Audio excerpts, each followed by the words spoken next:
Papo de Criminalista. Eu e o grande professor Mauro Otávio Nassif. Eu e o grande criminalista Mário de Oliveira Filho, conselheiro da OAB de São Paulo e ex-presidente e melhor presidente da Comissão de Direitos e Prerrogativas da OAB. Primeiro programa Papo de Criminalista de 2017. Feliz ano novo, Mauro. Parabéns, um bom ano para você. Bom ano novo para vocês também. Mauro, Um ano bem feliz. para todos nós. Começando o ano, vamos começar a falar de um assunto muito importante. Habeas corpus. Vamos levar informações, Mauro. Informações. Eu vejo as pessoas, principalmente os jovens advogados, estudantes de direito, confundindo um pouco as coisas. Então, primeiro passo. Habeas corpus, ele serve para sanar constrangimento ilegal, coação ilegal praticada por uma autoridade, que pode ser a autoridade policial. Se a autoridade policial, por exemplo, quer ouvir alguém num inquérito policial de um crime já prescrito, habeas corpus é o remédio. Quem julga o habeas corpus, Mauro? O juiz de direito de primeiro grau, cabendo recurso em sentido estrito, Se ele negar, ou um outro habeas corpus para o Tribunal de Justiça, ou então, nunca se esquecer, se ele conceder ao habeas corpus o recurso ex officio. no recurso em sentido estrito, o advogado tem, a partir da publicação da decisão, 5 dias. 5 dias. Para apresentar as razões recursais, 2 dias. Exatamente. Muito bem. Segunda instância. A segunda instância, ela Maria, serve... você permite só um segundinho? Por favor, Mauro. É um segundo só. Nós falamos de autoridade, mas o Supremo já decidiu há 100 anos que se for um médico... Sim, pode também. O caso da pessoa que está internada numa clínica, num hospital, numa clínica psiquiátrica, enfim, e não consegue Como sair. exceção. Como exceção. Bom, em segunda instância, o juiz de primeiro grau comete uma ilegalidade, por exemplo, a decretação de uma prisão preventiva que não deveria ser decretada. Habeas corpus para o segundo grau. Esse habeas corpus, ele é protocolado no Tribunal de Justiça, tranquilamente, é distribuído para uma das suas câmaras criminais e distribuído, a Câmara tem 5 desembargadores. Um deles será designado o relator. Só ele recebe a petição do habeas corpus, só ele recebe os documentos. Os outros 2 que vão julgar, porque a Câmara é composta por 5, mas a turma julgadora é composta por 3 desembargadores. Só o primeiro desembargador, o relator, é que recebe todas as informações. Muito bem. Se houver pedido de liminar, ele vai julgar a liminar. Em seguida, ele pede informações à autoridade judiciária, concedendo ou não a liminar. A autoridade coatora responde, vai ao Ministério Público para o parecer feito na Procuradoria-Geral de Justiça, volta e aí, Mauro, vai para o relator colocar em pauta. Não tem publicação. E não tem revisor. Mauro, não tem revisor. Muitos pensam que tem revisor. É. Não tem revisor. Não tem pauta. Mas o Supremo Tribunal Federal, Mauro, Está aqui. o Mauro sabe todas as coisas. Regimento Interno do Supremo, Mauro. O artigo 192, parágrafo 2º do Regimento Interno do Supremo, que vale para todos os tribunais, inclusive para o Colégio Recursal, Muito para bem. o GCRIM, Muito inclusive, diz assim: se o habeas corpus não for colocado, se for colocado na primeira sessão, nada se faz por causa da súmula 431. Ok. Não se avisa o advogado, nada. Se for na primeira sessão, Certo. como manda o regimento. Se não for na primeira sessão, o advogado poderá e deverá ser avisado. Tem que intimar, tem que publicar. Então, como é que faz? Voltou da Procuradoria de Justiça, o advogado atento já sabe que na próxima sessão vai ser julgado.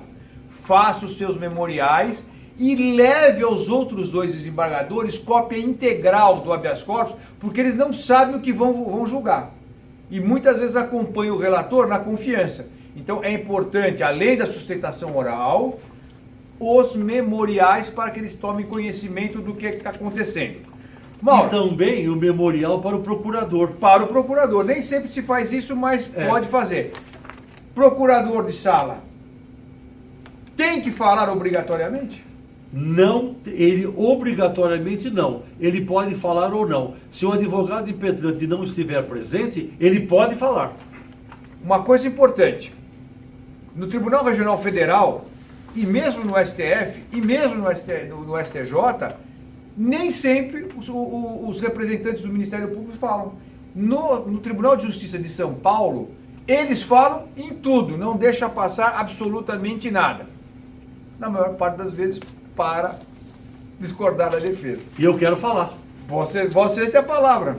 Mário, é muito importante para o nosso internauta, além de tudo que nós falamos, o artigo 654, parágrafo 2º do CPP, que é o famoso habeas corpus de ofício. De ofício, muito bem.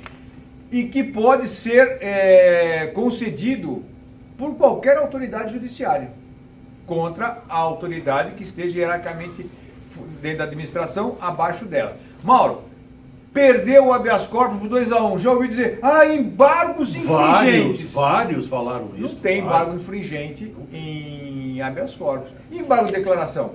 Tem, isso tem. Esse tem. Infringentes não tem. Presta atenção. Muito bem, Mauro.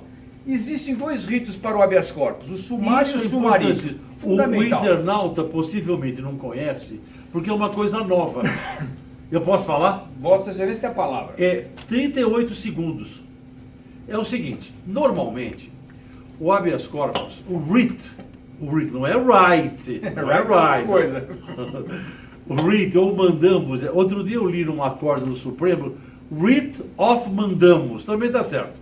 Bem, o writ ou mandamus, normalmente ele tem o rito sumário. O sumário já é rápido. Vai à procuradoria, tem o parecer no prazo, diz a lei 2 dias, Ninguém cumpre 2 dias. Mas tem um prazo, etc. Em tese. Agora inventaram faz pouco tempo atrás, 2 anos e meio atrás, o rito sumaríssimo. Para o bem ou para o mal? Normalmente é para o mal, Mauro. Normalmente é para ferrar a defesa, não é para facilitar. Para o bem ou para o mal? É para o mal, é para o mal. Então, o rito sumaríssimo é o desembargador já manda para a Câmara e o procurador dá o parecer oral. E o advogado que não conhece fica esperando. O quê? A decisão contrária. Mauro, é muito importante também nessa questão do habeas corpus, eu enfatizo isso sempre, memorial de defesa e sustentação oral. Porque senão a coisa que já é difícil fica pior. Não tem jeito.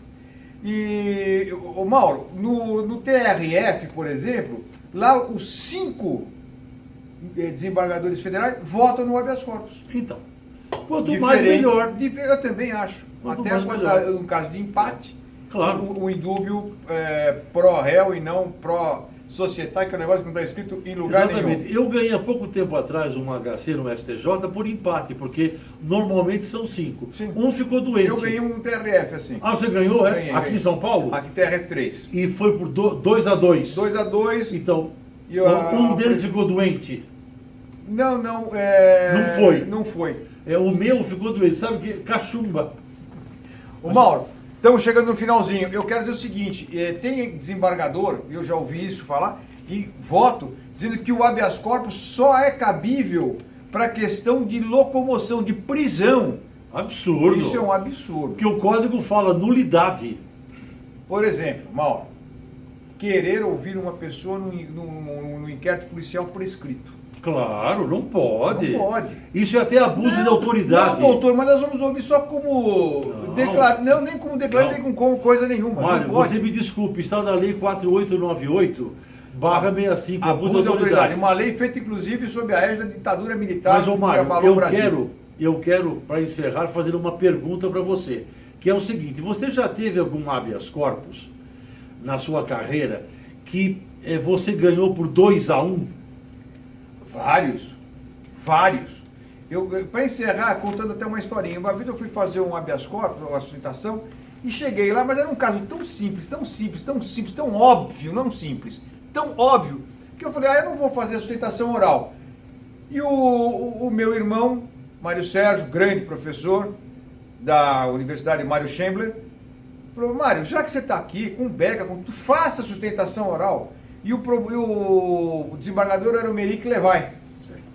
Eu entrei na sala, o Emeric Levay estava daquele jeito, com todo respeito, mas quase mumificado, até pela cor, olho fechado.